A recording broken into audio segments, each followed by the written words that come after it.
Muy distinguidos amigos de la Sociedad Bolivariana y amables oyentes, en el día de hoy vamos a tener una conferencia muy interesante sobre el último deseo de nuestro libertador Simón Bolívar, la unión, que será presentado por el historiador Antonio Gers. El doctor Antonio Gers, que es un abogado especializado en derecho penal, con más de 25 años de experiencia laboral como abogado, litigante y experto en derecho penal y criminología. Y sus principales formaciones fueron el diplomado en Derecho Probatorio, el diplomado en Sistema Penal Acusatorio, especializado en Derecho Penal y Criminología. Es un distinguido abogado. Él nos brindará un estudio que ha hecho sobre este tema, el cual agradecemos profundamente y que lo presentamos a ustedes en el día de hoy.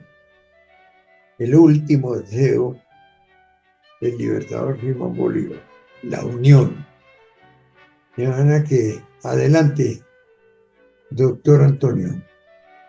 Buenas tardes a todos, doctor Miguel Santamaría Dávila, presidente de la Sociedad Bolivariana de Colombia, señores almirantes y generales, miembros de la Junta Directiva de la Sociedad Bolivariana de Colombia, invitados internacionales, señoras y señores. Honor que me hace estar con ustedes para hacer un aporte desde esta humilde esquina de ese último deseo de Simón Bolívar, al cual he denominado la unión. Y es importante resaltar a los honorables aquí presentes y recordar sobre ciertas frases del Libertador. Para empezar esta introducción, he seleccionado unas frases del Libertador Simón Bolívar, como la siguiente: un ser sin estudio es un ser incompleto, enfocándose siempre en la educación. La esclavitud es hija de tinieblas, siempre en su derecho a la libertad. Huir del país donde uno solo ejerce todos los poderes es un país de esclavos. El modo de gobernar bien es emplear a los hombres honrados aunque sean enemigos. La confianza ha de darnos la paz, no hasta la buena fe. Es preciso mostrarla porque los hombres siempre ven y pocas veces piensan. Colombianos, mis últimos votos son por la felicidad de la patria. Formemos una patria a toda costa y todo lo demás será tolerable. Compatriotas, las armas os darán la independencia, las leyes os darán la libertad. Es insoportable el espíritu militar en el mundo civil. Los legisladores necesitan ciertamente una escuela de moral. Estas palabras que seleccioné es la introducción para llegar precisamente a ese último deseo del Libertador, el testamento del Libertador, cuando se encontraba postrado en una cama en su lecho de muerte en la quinta de San Pedro Alejandrino.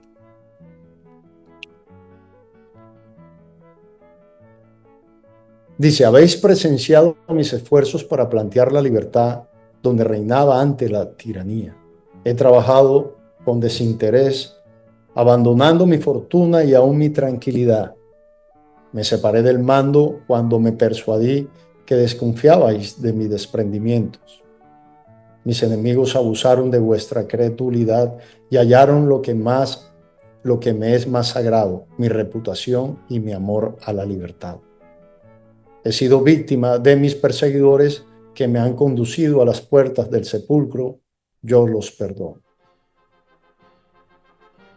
Al desaparecer de en medio de vosotros, mi cariño me dice que debo hacer la manifestación de mis últimos deseos.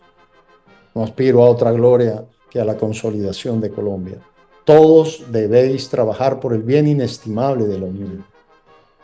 Los pueblos obedeciendo al actual gobierno para libertarse de la anarquía, los ministros del santuario dirigiendo sus oraciones al cielo y los militares empleando su espada en defender las garantías sociales.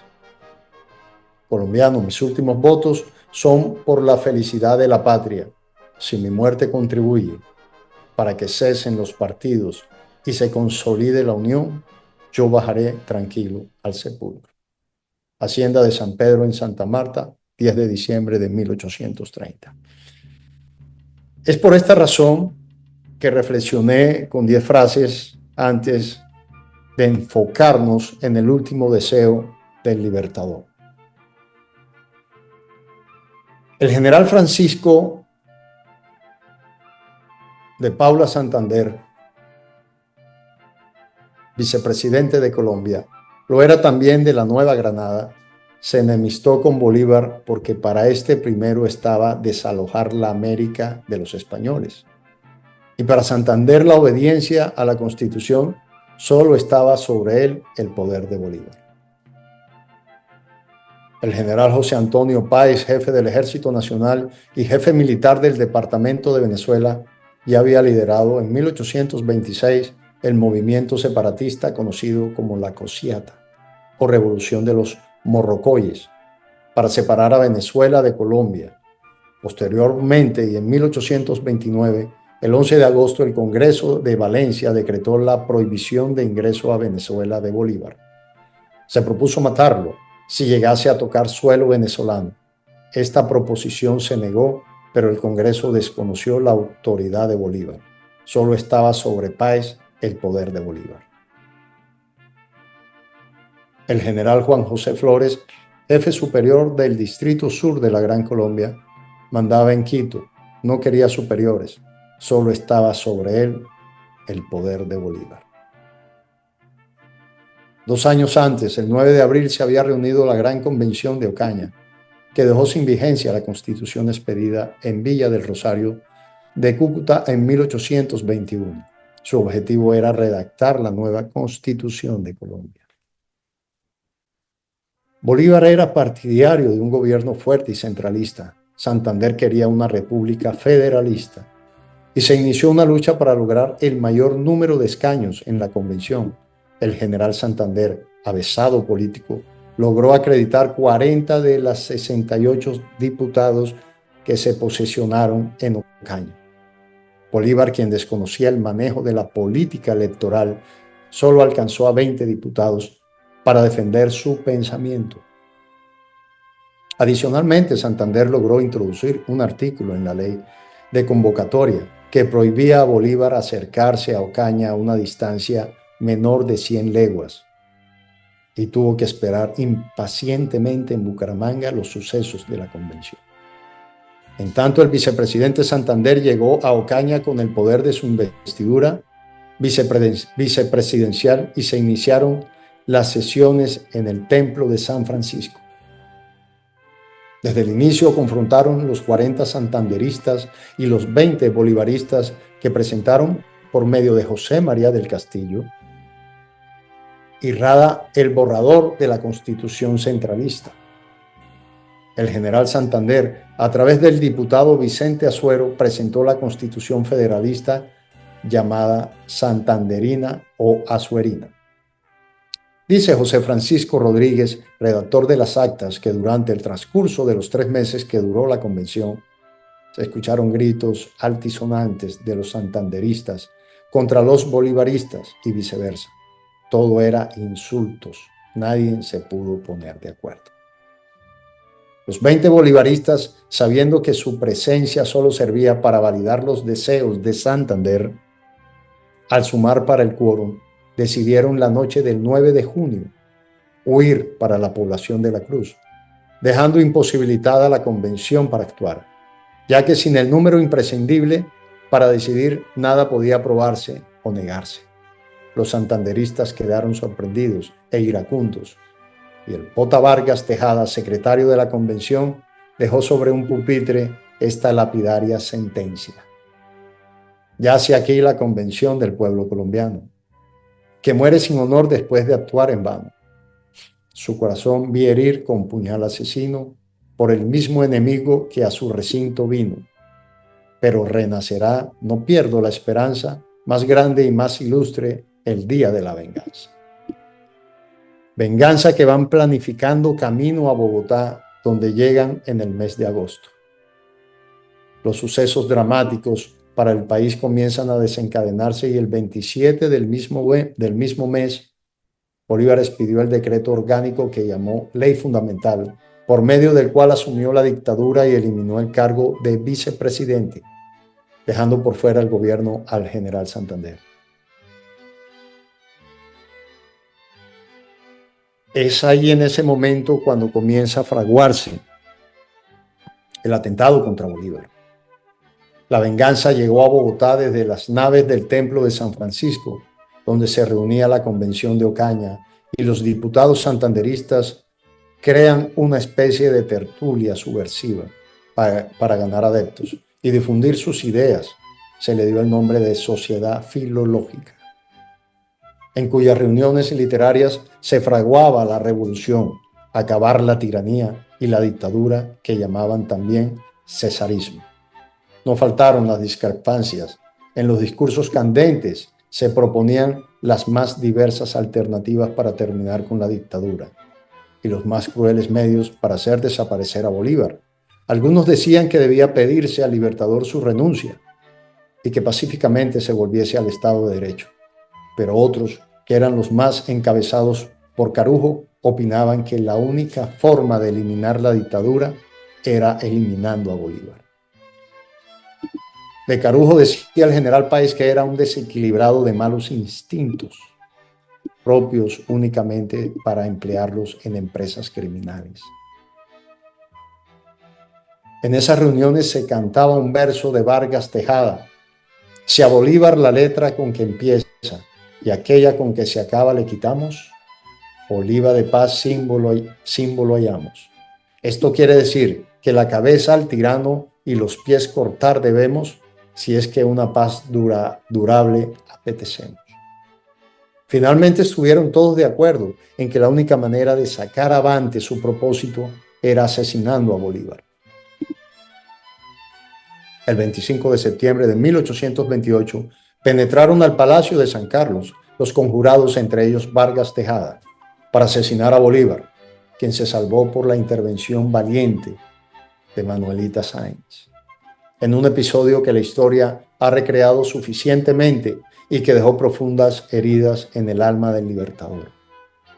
Y viene la sentencia de muerte a Santander y el fusilamiento del almirante Padilla y de otros conjurados. A Santander lo salvó Nicolás Ibáñez, quien logró que se transmutara la pena de muerte por la del destierro. Bolívar vio cómo se desmoronaba su obra y estaba sin los medios que tuvo siempre para tratar de evitarlo. El imperio se fraccionaba como botín de guerra de caudillos menos continentales. El 17 de diciembre de 1830, cuando la Gran Colombia, iniciada el 17 de diciembre de 1819, en Angosturas cumplía su 11º y último aniversario, Bolívar murió. 3 cañonazos anunciaron la noticia. Estos se repitieron cada media hora, hasta que 3 días después su cuerpo embalsamado se conduce a la Catedral de Santa Marta. Allí fue sepultado.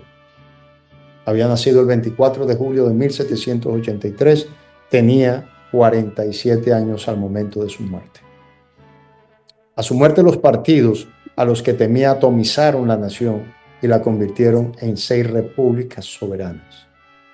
Hoy estamos orgullosos de cada una de estas repúblicas, pero seguramente lo estaríamos más si hubiéramos sido capaces de mantenernos como el gran país que fuimos. Los partidos ganaron y se radicalizaron, generando fanatismos ideológicos y políticos que llenaron de sangre las geografías nacionales. Fueron años de proscripción y polémica. Los viejos amigos de Bolívar se avergonzaban de haberle sido. Su memoria era un estigma. Retaliaciones. En ausencia de Santander, sus amigos se habían dividido entre exaltados y moderados. El general Santander regresó al país el 17 de julio de 1832 y tomó posesión de su cargo de presidente. Se sabía que los amigos más cercanos de Santander estaban entre los exaltados, pero como buen político, durante su exilio, había mantenido correspondencia con los moderados y todos esperaban que con su llegada se produjera la reconciliación entre los partidos como por arte de magia. Con los bolivaristas empezó siendo visiblemente moderado, pero desde el principio quedó en claro que los militares de la dictadura de Urdaneta iban a quedar excluidos de los cargos del gobierno. Y una estela de silencio y de oprobio se enseñorea del nombre del libertador. Muchos de los amigos de Bolívar sufren el destierro que antes sufrieron los amigos de Santander, pero esa vez por el hecho de haber compartido ideologías bolivarianas. Perú de la Cruz era deportado junto con otros colombianos a las Antillas. Manuelita Sáenz, la libertadora del libertador, que no se había resignado a mantenerse quieta después de que Bolívar partiera hacia la costa, había estado detrás de la dictadura de Urdaneta. Lo alentaba e incluso vendió algunas de sus joyas para financiarlo. Pronto recibirá la mortal noticia de que su amado ya nunca regresaría. Por ella, había muerto en Santa Marta. Ella finge una enfermedad para que no se le expulse del país, pero un piquete de soldados a empeñones la traslada a la cárcel de mujeres, posteriormente a Funza, de donde deberá trasladarse al Ecuador. Sin embargo, una escolta la acompaña a las bóvedas de Cartagena, donde el carcelero la contempla asombrado. De allí a Jamaica, donde permanece 3 años en medio de absoluta pobreza. En octubre de 1835 arribó a Guayaquil, pero cuando pretende entrar en Quito se lo impiden por orden del general Flores, tachándola de revolucionaria. El destino la conduce a un pueblo de la playa del Pacífico, Paita, un humilde lugar de pescadores del Perú, en donde se dedica a fabricar dulces para subsistir hasta que, presa de la peste, muere solitaria el 23 de noviembre de 1856. El origen de los partidos, como consecuencia de todo este relato, comienzan los conflictos asignados por el fracaso de la convención. Se mantuvieron en el tiempo hasta desbordar en el nacimiento de los 2 partidos políticos tradicionales de Colombia. Una corriente era partidaria del gobierno centralista, fuerte, con amplios poderes en el Ejecutivo para que con autoridad garantizara su eficacia. La otra proponía un gobierno federalista, con disminución de poderes al Ejecutivo. Los partidos y las corrientes se designaban con una interminable lista de términos, algunos elogiosos, otros peyorativos. El 20 de julio de 1810 se llaman chisperos y moderados. Más tarde, carracos a los federalistas y pateadores a los centralistas, bolivianos y santanderistas, a raíz de la división de los 2 próceres. Codos y fanáticos llamaban los patriotas a los realistas. Otros eran antibolivianos, rojos gólgotas, radicales, progresistas, moderados, militaristas, nuevos conserveros, draconianos, democráticos, monárquicos, liberales, conservadores, indecisos, moderados, absolutistas, serviles, republicanos y exaltados. A pesar que Santander, Vargas, Tejada y en general los antibolivianos se autodenominaban liberales. No quiere decir esto que pertenecieran al Partido Liberal con las concepciones filosóficas que hoy le conocemos y que fuera fundado años más tarde. Cuando los pueblos le escribían a Bolívar instándole a reprimir violentamente a los diputados liberales, Bolívar decía: cualquiera de ellos en mi lugar no dejaría de dar la señal, no solo para mi asesinato, sino para el de todos mis amigos, de todos mis partidarios y de todos los que nos profesan sus opiniones.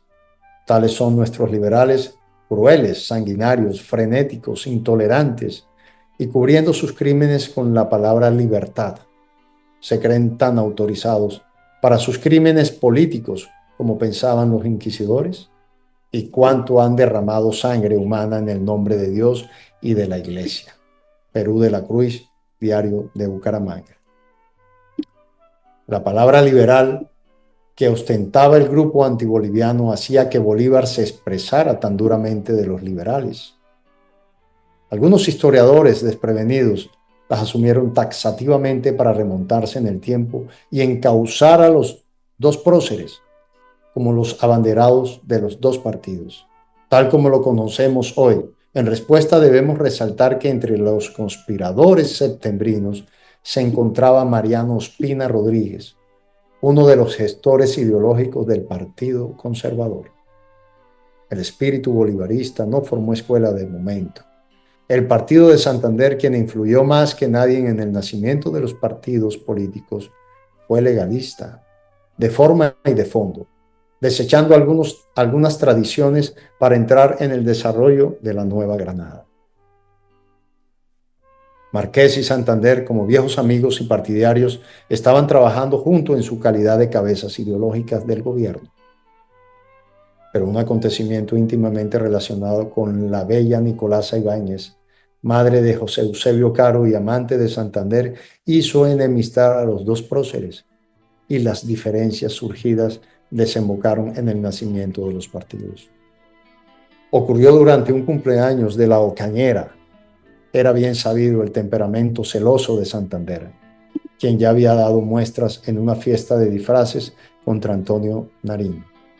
José Ignacio de Márquez había asistido a casa de Nicolasa para felicitarla en su cumpleaños. Ella lo hizo seguir a la sala y, encontrándose en el sofá, son sorprendidos por el presidente, que iracundo impone su superioridad física y levanta en vilo a Márquez, pretendiendo arrojarlo por la ventana y causarle la muerte. Nicolasa se interpone y evita la tragedia. El presidente rompe relaciones con Márquez y trata de relegarlo políticamente, pero para su sorpresa, este gana la vicepresidencia en 1835 y más tarde la presidencia en 1837.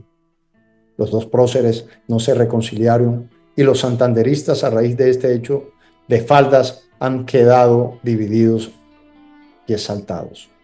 Seguidores de Santander que batían banderas anticlericales y reformas sociales, y moderados que seguían a Marqués y esgrimían posiciones acordes con el nombre de su movimiento.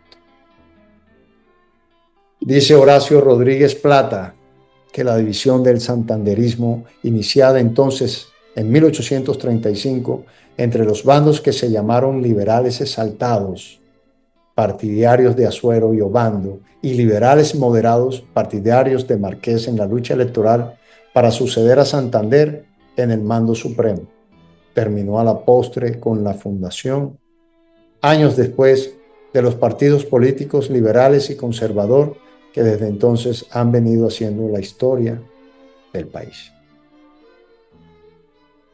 El Partido Conservador Colombiano fue instituido formalmente el 4 de octubre de 1849 por Mariano Ospina Rodríguez y José Eusebio Caro, ambos enemigos de Bolívar.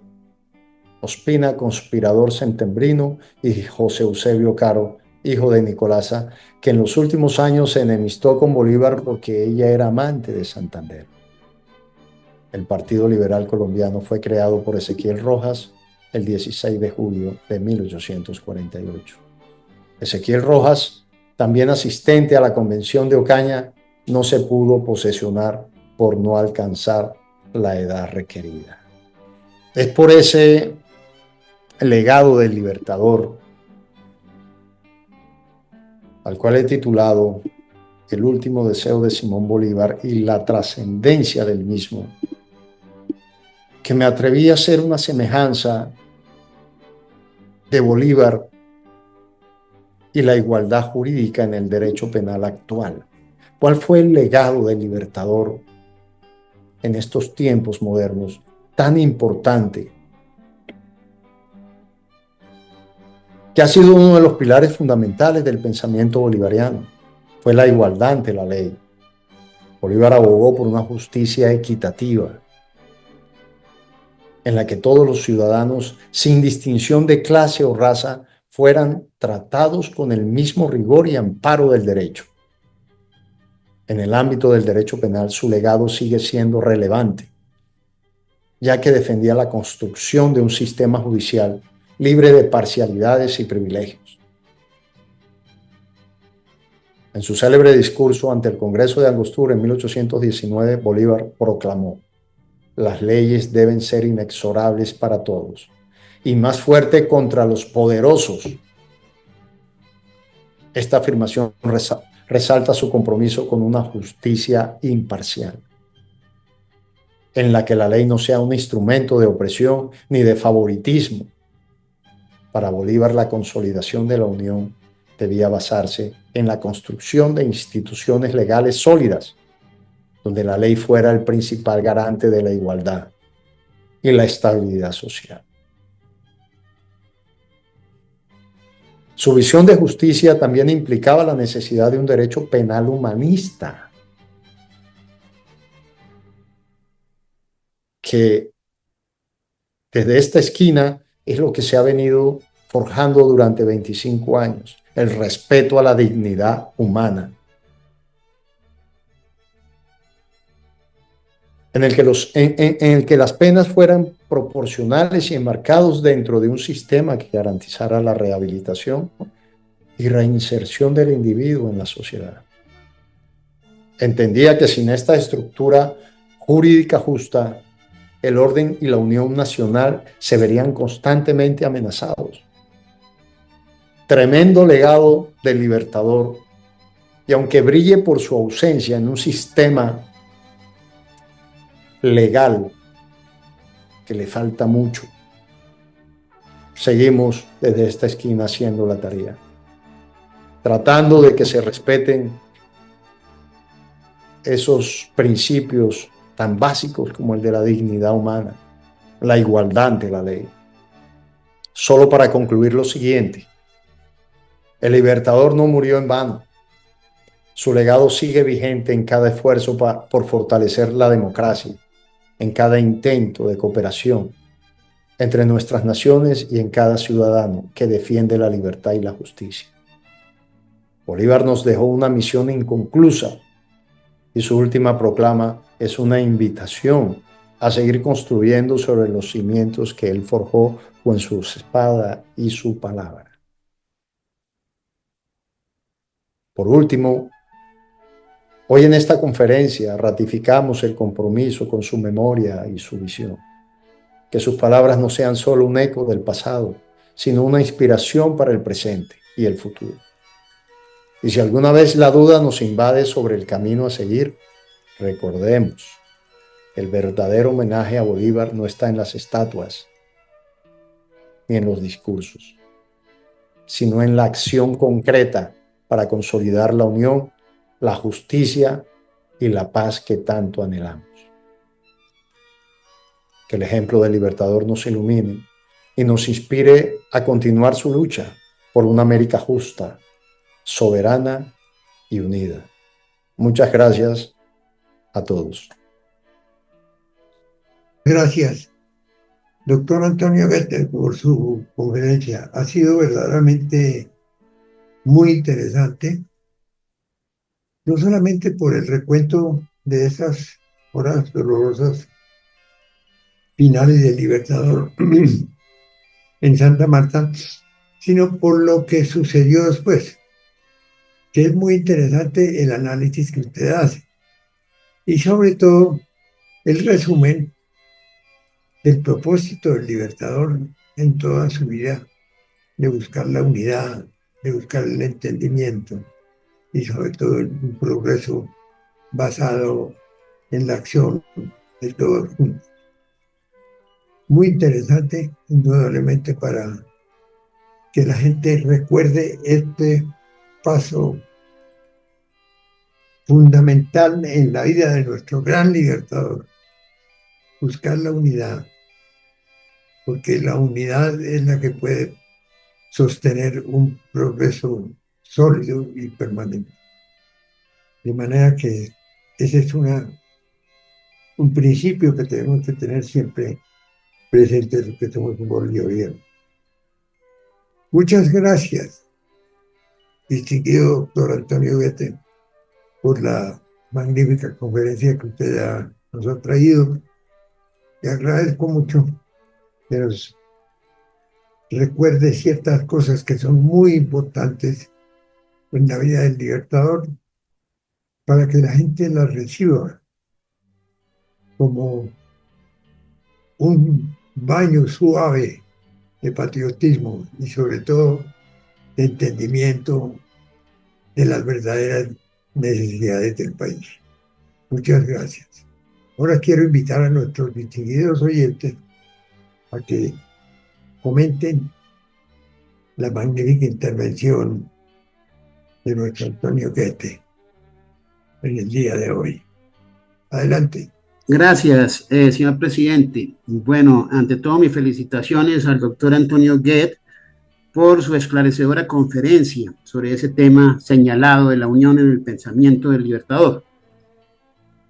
Acicateado por esa estimulante disertación, cabría esbozar brevemente algunas reflexiones complementarias que guardan relación con el enfoque sistémico.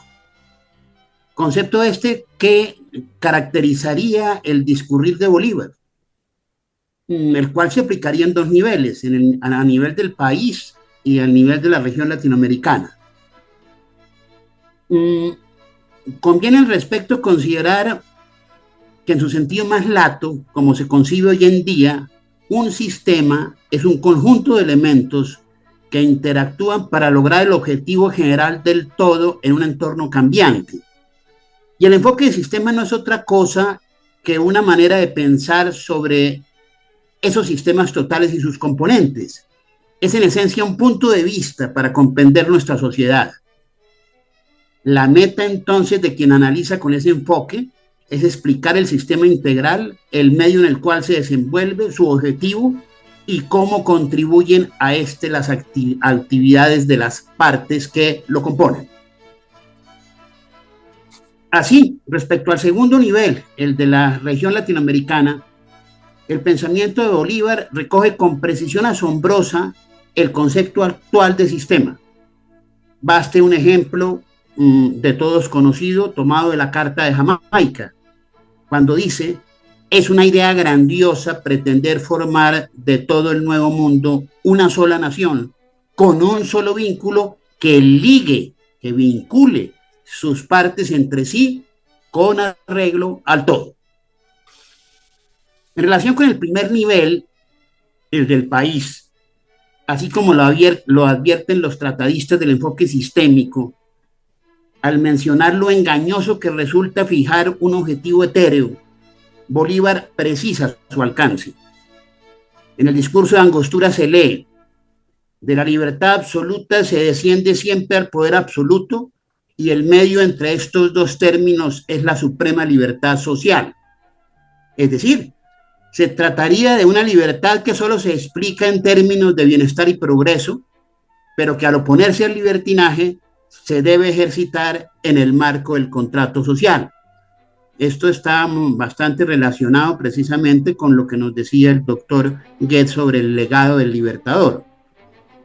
Y hacia el final de la famosa carta a Sir Henry Cullen, la Carta de Jamaica, habla precisamente de la unión como de una condición indispensable para lograr la independencia y, lo subrayo particularmente, fundar un gobierno libre. aseveración plenamente consciente con el principio de que no basta que existan los componentes para que haya un sistema, sino que es necesaria su mancomunidad para el logro del objetivo. Meditemos asimismo en la concepción típicamente sistémica que se percibe en el siguiente párrafo del discurso de Angostura. Para sacar adelante de este caos nuestra naciente república, todas nuestras facultades morales no serán bastantes si no fundimos la masa del pueblo en un todo, la composición del gobierno en un todo y el espíritu nacional en un todo. Unidad, unidad, unidad. Debe ser nuestra divisa, dice el Libertador. La sangre de nuestros ciudadanos es diferente, mezclémosla para unirla. Nuestra Constitución ha dividido los poderes, enlacémoslos para unirlos. Definitivamente, Bolívar fue un adelantado a su época al anticiparse a conceptos en boga en el momento actual. Escuchando al doctor Goethe, con razón diría John Lombardi, Bolívar es el héroe trágico cuya grandeza superó la capacidad de comprensión de sus contemporáneos. Muchas gracias, señor presidente. Gracias. Muy interesante tu comentario. A ver quién más quiere decir. Bueno, muy interesante lo oído. Es indudablemente cierto que Bolívar todavía hoy, a pesar de los años, es incomprendido. A Bolívar no se le ha entendido completamente. Todavía se trata al Libertador muchas veces de manera cierta y muy elaborada e interesante, pero hay todavía vacíos en el entenderlo, en apreciarlo y en darnos cuenta de su grandeza. Los venezolanos no pudieron entenderlo jamás.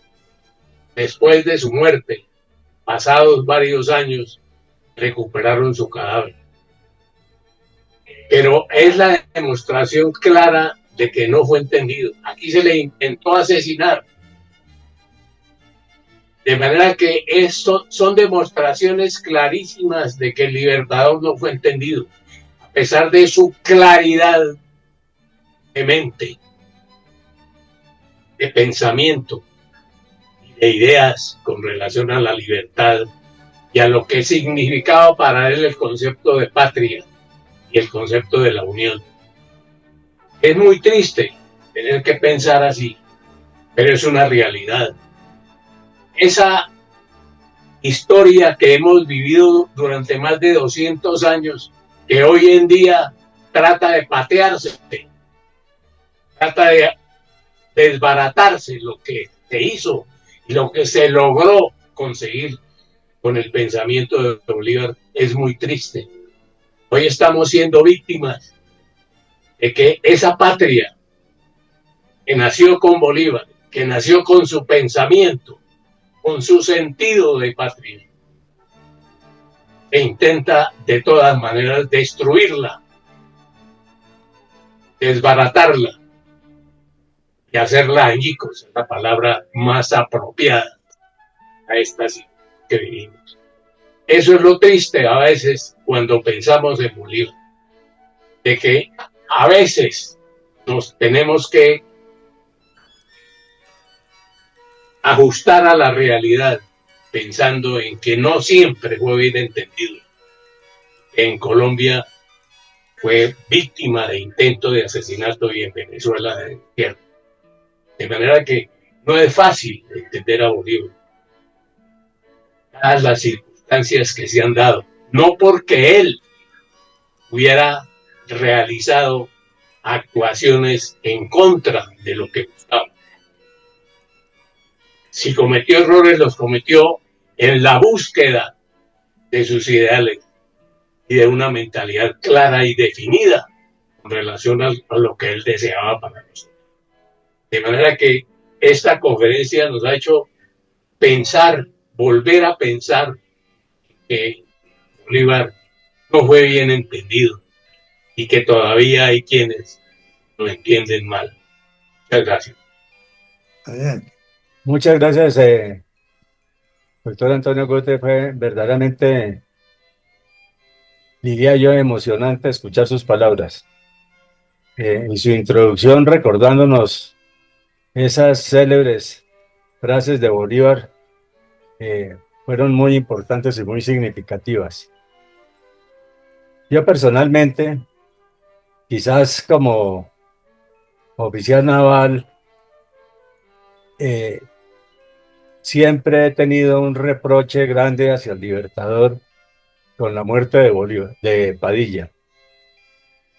Padilla fue, sin lugar a dudas, un magnífico militar, y tal vez en un par de charlas que he dictado yo en esta asociación, he dicho que así como fue un gran militar, fue un pésimo político.